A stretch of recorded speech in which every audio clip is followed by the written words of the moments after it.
Shalom, salam sejahtera bagi kita semua. Perkenalkan, nama saya Sri Sulastri. Saya kuliah di Politeknik LP3I Kampus Tasikmalaya, Prodi Manajemen Keuangan Perbankan, kelas MKP 02NR. Pada saat ini saya akan menjelaskan mengenai pengerjaan laporan gaji pegawai PT Sri Sulastri. Untuk pengerjaan laporan gaji pegawai ini, kita harus membaca terlebih dahulu keterangan proses atau petunjuknya. Berikut keterangan proses untuk mengisi jabatan, status, divisi, dan lain-lain. Untuk yang pertama, kita mengisi jabatan dulu dengan ketentuan diambil satu karakter dari karakter ketiga, berarti menggunakan rumus MID. Selanjutnya, jika kode sama dengan 1, maka kepala. Jika kode sama dengan 2, maka staf. Jika kode sama dengan 3, maka operator. Jika di sini berarti menggunakan rumus if. Jadi, untuk jabatan menggunakan rumus gabungan if dengan MID. Untuk pengerjaannya seperti ini. Sama dengan if, kita bisa menekan tab langsung agar kurung bukanya otomatis muncul. MID, klik kodenya, titik koma, karakter ketiga diambil satu karakter, tutup kurung untuk menutup rumus MID-nya.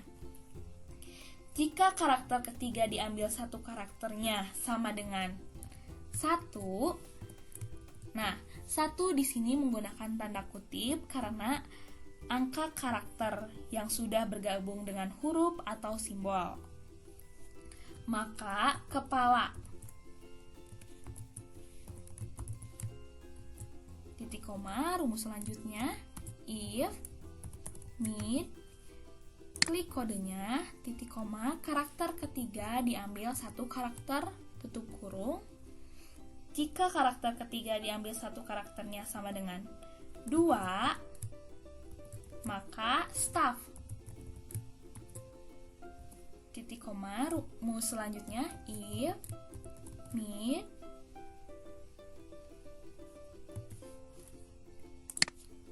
klik kodenya, titik koma, karakter ketiga diambil satu karakter, tutup kurung.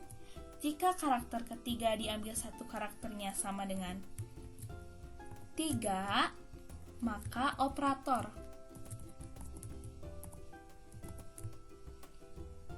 Tanda kutip, kurung tutupnya untuk menutup rumus ini sebanyak if yang digunakan. If yang digunakan di jabatan ini ada 3, jadi kurung tutupnya harus ada 3. 1, 2, 3, enter. Nah, sudah selesai. Kita bisa ada ke bawah untuk mengetahui jawaban yang lainnya. Selanjutnya kita mengerjakan yang status. Diambil satu karakter terakhir, berarti rumusnya menggunakan right, karena right ini identik dengan karakter terakhir. Selanjutnya, jika kode E sama dengan S, maka single. Jika kode sama dengan M, maka merit. Jadi menggunakan rumus if. Untuk status ini berarti menggunakan rumus gabungan if dengan right. Pengerjaannya seperti ini. Sama dengan if right, klik kodenya, satu karakter terakhir, kurung tutup. Jika kode sama dengan S, maka single.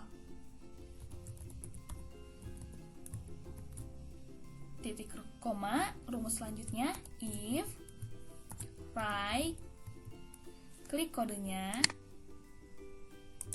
titik koma, satu karakter terakhir, kurung tutup. Jika kodenya sama dengan M, maka merit.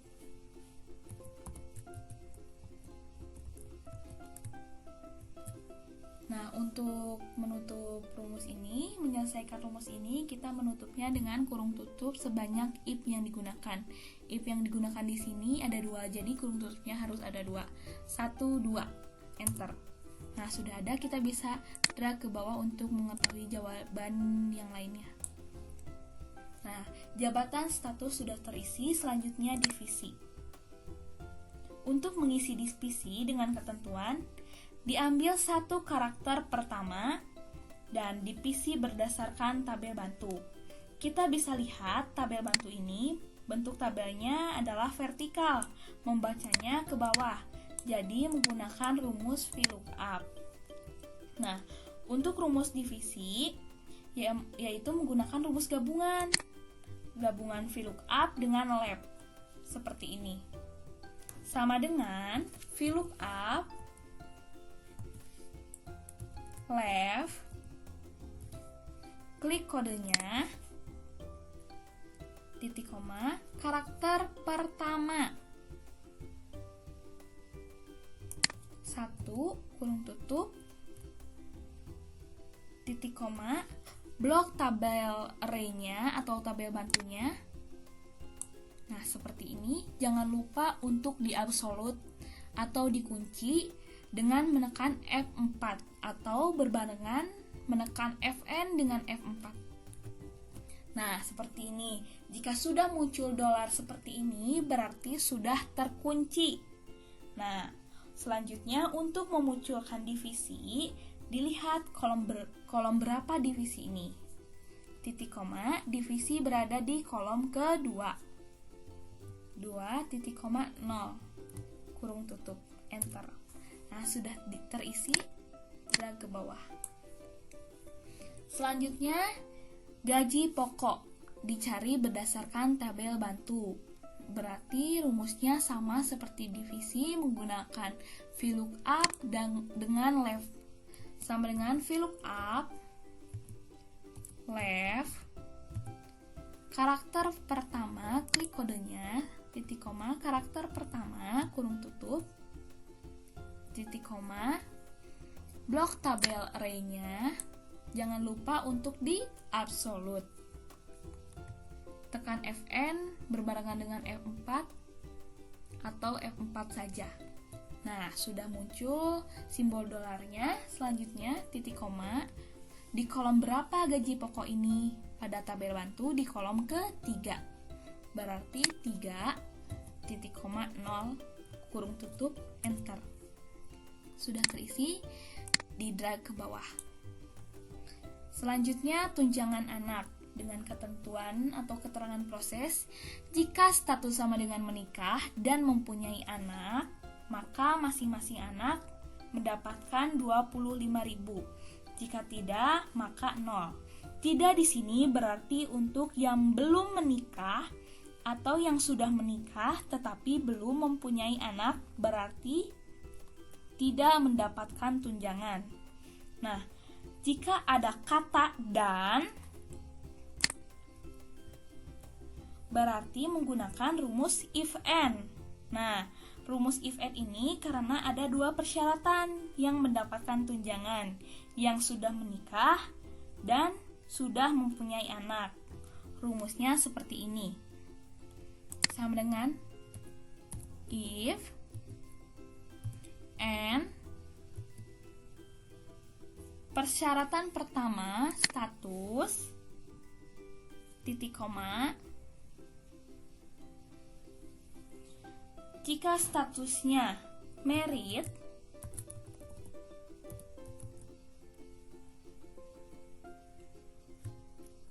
tanda kutip,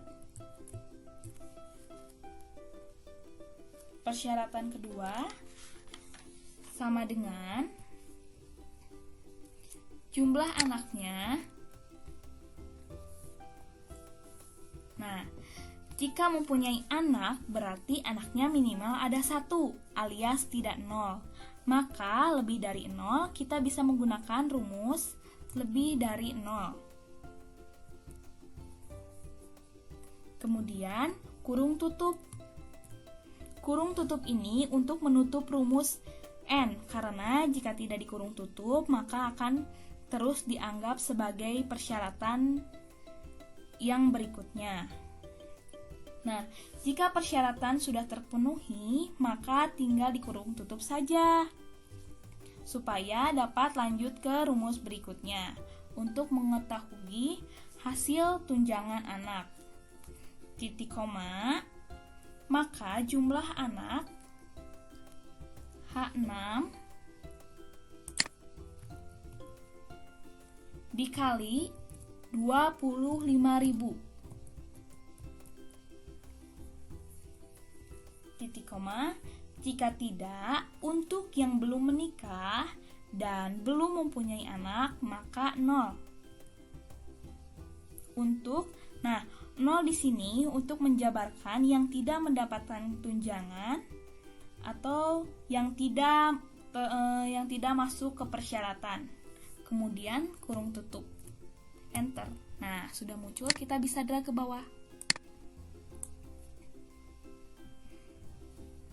Total gaji berdasarkan gaji pokok dan tunjangan anak. Berarti menggunakan rumus SUM.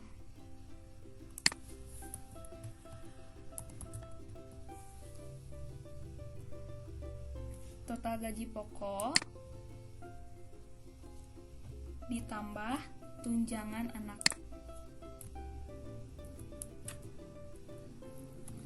Kita bisa drag ke bawah. Nah, selanjutnya total seluruh gaji menggunakan rumus SUM. Kita drag dari atas, dari G1. Maaf, dari G6. Didrag ke bawah, kurung tutup. Nah, untuk mengetahui jawaban yang lainnya, kita bisa drag ke pinggir. Seperti ini.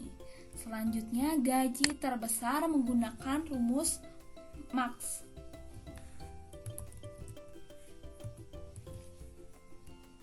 Didrag dari atas sampai bawah, kurung tutup, enter. Didrag ke pinggir untuk mengetahui jawaban yang lainnya. Nah, selanjutnya gaji terendah menggunakan rumus MIN. Didrag dari atas lagi ke bawah, dari G6 sampai G15, kurung tutup, enter. Didrag ke pinggir untuk mengetahui jawaban yang lainnya. Gaji rata-rata menggunakan rumus average. Drag lagi, kurung tutup, enter. Didrag ke pinggir. Nah, untuk mengetahui jumlah data menggunakan rumus count. Sama dengan count. Didrag lagi dari G6 sampai G15. Tutup kurung, enter. Didrag ke pinggir. Nah, karena ini bukan rupiah, maka kita bisa menggantinya dengan general atau number. Nah, seperti ini. Untuk pengerjaan laporan gaji pegawai sudah selesai. Terima kasih sudah mendengarkan penjelasan laporan gaji pegawai ini. Mohon maaf jika ada kekurangan atau salah kata. Saya ucapkan terima kasih kepada semuanya. Shalom, salam sejahtera bagi kita semua. Amin.